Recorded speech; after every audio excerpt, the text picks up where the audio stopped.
Somebody logs on November 1st tomorrow and they look at their premium and it's shot up in a place like New Jersey, for example, 175%. The Democrats really don't have a plan. We don't really understand what they're doing anymore. We're about to use emergency funds from the Department of Agriculture because of a liberal judge ruling that we disagree in the law on. I have a few clips lined up for us to look at of MAGA Republican Kevin Hassett on Fox News attempting to defend this MAGA-led government shutdown. If you can, leave us a like on the video. It helps us out a ton. We're trying to get to 30,000 subscribers, and let's get right to the content. Some of these premiums on healthcare, on the extended healthcare benefits that happened during COVID that are about to expire, about to go up. If somebody logs on November 1st tomorrow and they look at their premium and it's shot up in a place like New Jersey, for example, 175%, the day before, 2 days before the election, what do you think is the impact of that?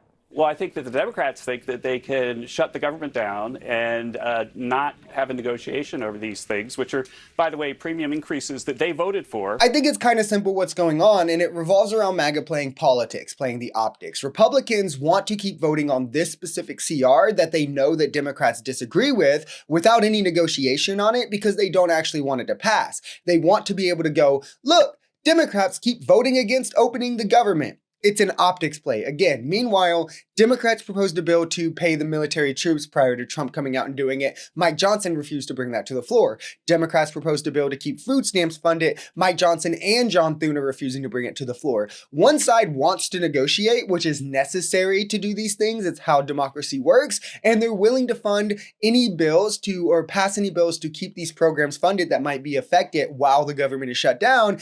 And the other side doesn't want to negotiate and is willing to let you suffer to get their way.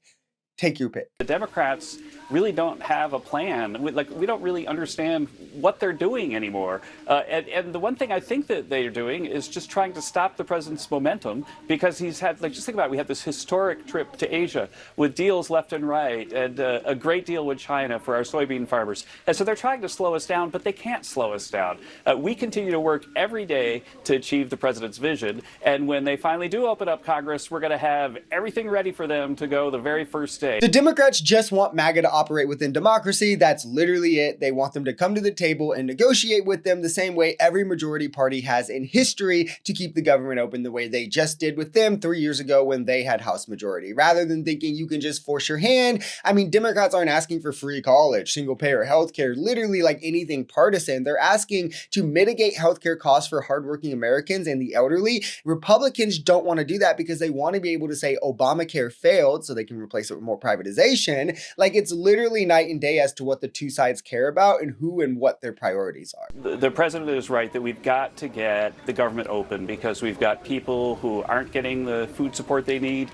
We're about to use emergency funds from the Department of Agriculture because of a liberal judge ruling that we disagree in the law on. But then we don't have our emergency funds in case we have a hurricane or we have an emergency. Yeah, I would say 40 million Americans about to lose their food stamps is an emergency. Kids will go without meals. Veterans are going to be in food bank lines. We've already seen it. Social Security users are having to choose between food and rent. The problems are plentiful that you could imagine from something like this. But I guess it's expected that the party of privilege wouldn't really care.